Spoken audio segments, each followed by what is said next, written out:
цаана хүүхдүүдээ өнөөдрийн үлгэрээр бүгдээрээ далантай үгийг ярина. Далантай үг. Далантай үг далан улаан үгтэй далуу ухаан бугтай юм гин. Нэг өдөр далантай үг далан улаан үхрээ услаа зогсож байж гин. Тэгсэн чи атгаажийн хар мангас үрж ирээд за далантай үг чи далан улаан үхтэй хайртай юу? Далун ухаан бухандаа хайртай юу? Далан давхар хавигандаа хайртай юу? гэж асуужээ. Далантай үг би далан улаан үхтэй хайртай. Далуу ухаан бухандаа хайртай. Далан хавхар хавигын минь идтэй. Гэтэ гацхүү далан давхар хавигыг минь тонтий бай. Тонгоргоноос өөр зүйл даадуугүй юм шүү дээ гэжээ. Өнөөх мангас тонтийд очоод тонтий бай тонгоргоо өгөөч гэж хэлв. Тонтий миний тоонторыг бинтий бай бийлүүдэхээс нааш юу ч даадуугүй юм шүү дээ гэж хэлжээ.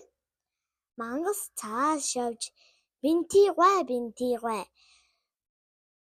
бийлүүгээ өгөөч гэж гуйв. Бинтий миний бийлүү хантий бай хасах тэрэгнээс өөр юу ч дааж зөөж чаддаггүй юм шүү дээ гэжээ.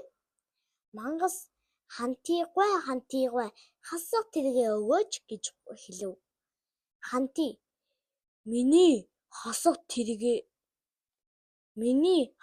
тэрэгийг тонтий бай том цагаан азарнаас өөр чид чадах адуугүй гэв. Мангас тонтий бай том цагаан азаргаа өгөөч гэв.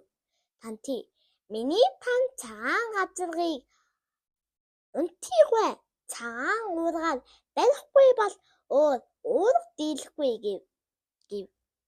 Мангас тэр уургыг яаж авдаг билээ гэжээ. Унтий миний уургыг урт цагаан уурга далайн цаана бий гэв. Мангас тэр уургыг яаж авдаг билээ гэв. Унтий уургыг авахдаа хүзүүндээ хос том чулуу зүгээд далай гатлаж авдаг юм гэж. Мангас тэр ёсоор нь авах гэж байгаад далай живж хүчээ. Эдгээр 5 юмны эзэнд нь далантай үгний ат дүү нар тул хамтаа дайснаа дасан энэ ажээ.